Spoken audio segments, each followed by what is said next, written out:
میں کوئی لمبی چوڑی بات نہیں کرنا چاہ رہا. دسمبر کا مہینہ ہے اور دسمبر کا مہینہ اس لیے امپورٹنٹ ہے کہ دسمبر 1931 میں شاعر مشرق علامہ اقبال نے مسجد اقصیٰ کا دورہ کیا. مفتی اعظم فلسطین مفتی امین الحسین کی دعوت پر انہوں نے وہاں پہ خطاب کیا تھا مسجد اقصیٰ میں, اور پھر بار بار وہ ایک ہی بات کہتے رہے اپنے ساتھیوں کو, مسلم لیگ کے ساتھیوں کو بھی اور عالم اسلام کے حکمرانوں کو بھی یہ کہتے رہے کہ کبھی امریکہ اور برطانیہ پہ اعتماد نہ کرنا, اور خاص طور پہ انہوں نے مسلمانوں سے کہا کہ فلسطین کے بارے میں جو عرب بادشاہ ہیں ان کے اوپر کبھی اعتبار نہ کرنا, یہ آپ کے جو مفادات ہیں ان کا تحفظ کرنے کے قابل نہیں ہے. اور یہ بات آج صحیح سچ ثابت ہو رہی ہے. اس وقت میں کسی عرب بادشاہ کا نام نہیں لینا چاہتا کہ وہ تم تو بہت کچھ کر سکتے ہو لیکن تم نہیں کر رہے. ہم بہت سے عرب بادشاہوں کے نام لے سکتے ہیں جو صرف زبانی بیانات تو جاری کر رہے ہیں لیکن عملی طور پہ انہوں نے کوئی مدد نہیں کی فلسطینیوں کی. ہمیں سب سے پہلے اپنے گھر کا جائزہ لینا چاہیے کہ آپ کے اپنے گھر میں کیا ہو رہا ہے. اب آپ یہاں پہ اتنا بڑا آپ نے اجتماع کیا ہے, یہاں پہ آپ اچھی اچھی تقریریں ہوں گی, قراردادیں منظور ہوں گی, لیکن آج پاکستان کی جو اس وقت موجودہ حکومت ہے اس سے یہ پوچھنے کی ضرورت ہے کہ آپ بار بار جو یہ کہتے ہیں کہ مسئلہ فلسطین کا حل 2 اسٹیٹ سلوشن ہے, 2 ریاستی فارمولہ, تو یہ پاکستان کی کون سی پارلیمنٹ نے یہ فیصلہ کیا؟ کہاں پہ یہ فیصلہ ہوا کہ 2 ریاستی سلوشن جو ہے وہ مسئلہ فلسطین کا حل ہے؟ اور کیا یہ ہمارے نگران وزیر اعظم صاحب جنہوں نے 2 اسٹیٹ سلوشن کی بات سب سے پہلے کی, مطلب پتہ ہے آپ کو 2 اسٹیٹ سلوشن کا مطلب کیا ہے؟ مطلب یہ ہے کہ 2 اسٹیٹ سلوشن کا مطلب یہ ہے کہ جی آپ اسرائیل کا جو وجود ہے اس کو تسلیم کر لیں اور اسرائیل کو بھی تسلیم کر لیں, اور یہ جو غزہ اور دریائے اردن کا جو مغربی کنارہ ہے اس طرف جو فلسطین ہے یہاں پہ ایک فلسطینی ریاست قائم کر دیں. تو یہ 2 اسٹیٹ سلوشن ہے. اب میں اس 2 اسٹیٹ سلوشن کو کیوں مسترد کرتا ہوں, میں اس کے کیوں خلاف ہوں؟ پہلی بات تو یہ ہے کہ پاکستان اسرائیل کو تسلیم نہیں کرتا, اور دوسری بات وہ یہ ہے کہ بانی پاکستان قائد اعظم محمد علی جناح نے 1948 میں جب اسرائیل کو تسلیم کیا گیا تو اس 2 اسٹیٹ سلوشن کو انہوں نے مسترد کر دیا. ان کو جب یہ کہا گیا کہ آپ اسرائیل کو تسلیم کریں تو انہوں نے انکار کر دیا, اور قائد اعظم نے خط لکھا امریکی صدر ٹرومین کو, اور اس خط میں یہ کہا کہ اسرائیل ایک ناجائز ریاست ہے, آپ اس کی سپورٹ بند کر دیں.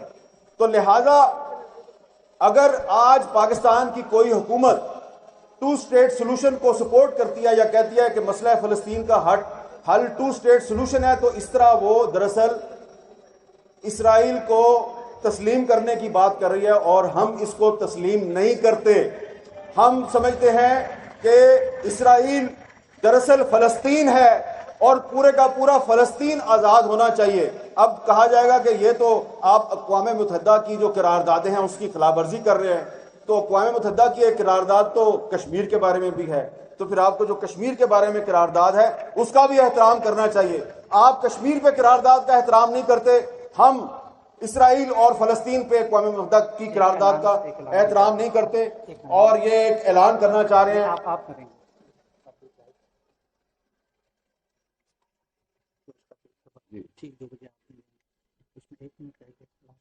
جی, میں اجازت لینے سے پہلے یہ ضرور بتانا چاہوں گا کہ یہ جو باتیں میں نے کی ہیں قائد اعظم کے حوالے سے, ہو سکتا ہے کہ کچھ لوگ جو ہیں وہ کہیں کہ یہ تو سنی سنائی بات ہے. یہ سنی سنائی بات میں نہیں کر رہا, یہ مولانا زاہد الراشدی صاحب کی کتاب ہے مسئلہ فلسطین پہ, اس میں یہ ساری باتیں موجود ہیں, اور یہ بھی اس میں ایک پورا چیپٹر ہے کہ جو 2 اسٹیٹ سلوشن ہے یہ پاکستان کی پالیسی نہیں ہے.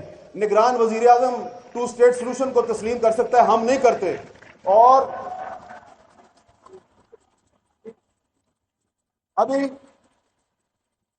کچھ ہی دیر میں چند سیکنڈ کے بعد حماس کے رہنما اسماعیل ہانیہ صاحب جو ہیں وہ ویڈیو لنک پر آپ کے اس اجتماع سے خطاب کریں گے, اور ہم ان کو یقین دلاتے ہیں, تمام یہاں پہ جو موجود علماء کرام اور لیڈرشپ ہے, اور آپ کی طرف سے ہم ان کو یقین دلاتے ہیں کہ آپ ایک چٹان کی طرح اسرائیل کے سامنے کھڑے ہیں, اور ہم بھی آپ کے ساتھ کھڑے ہیں, اور اسماعیل ہانیہ صاحب جو ہیں وہ یقیناً بہت سے جو مسلم ممالک ہیں ان کی جو حکومتیں ہیں وہ ان کو پسند نہیں کرتی، لیکن تمام مسلم ممالک کے عوام جو ہیں وہ اسماعیل ہانیہ کو اپنا ہیرو سمجھتے ہیں، اور ہم آپ کے ساتھ ہیں۔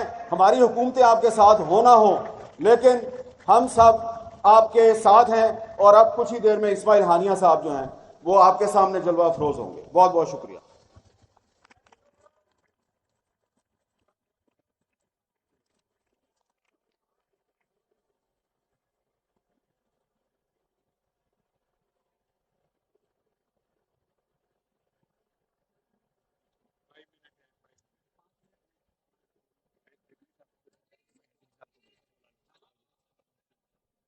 اسماعیل ہانیہ صاحب انشاءاللہ 5 منٹ کے اندر اندر آپ حضرات سے مخاطب ہوں گے۔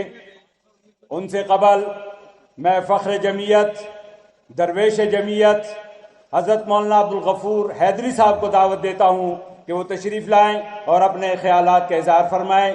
جناب حضرت مولانا عبدالغفور حیدری صاحب، نعرہ تکبیر، نعرہ تکبیر۔ غزہ کے ساتھ تیرا میرا رشتہ کیا؟ اللہ نحمدہ ونصلی علی رسول الکریم، اما بعد۔ زعمائے ملت، اکابرین امت، سامعین حضرات، السلام علیکم ورحمۃ اللہ وبرکاتہ۔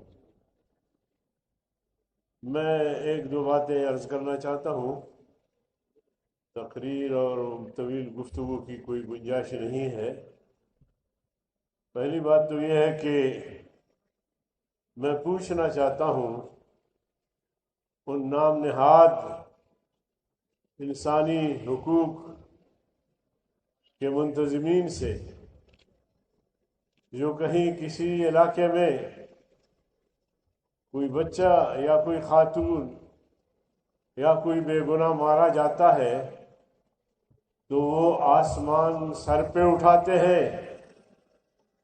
آج فلسطین کے مسئلے پر، غزہ کے مسئلے پر، بیت المقدس کے مسئلے پر، جہاں ہزاروں بچے شہید ہوئے، جہاں ہزاروں مائیں بہنیں بیوہ ہوئی، جہاں بوڑھے قتل ہو رہے مسلسل، ان کے بارے میں کہیں سے بھی آواز نہیں۔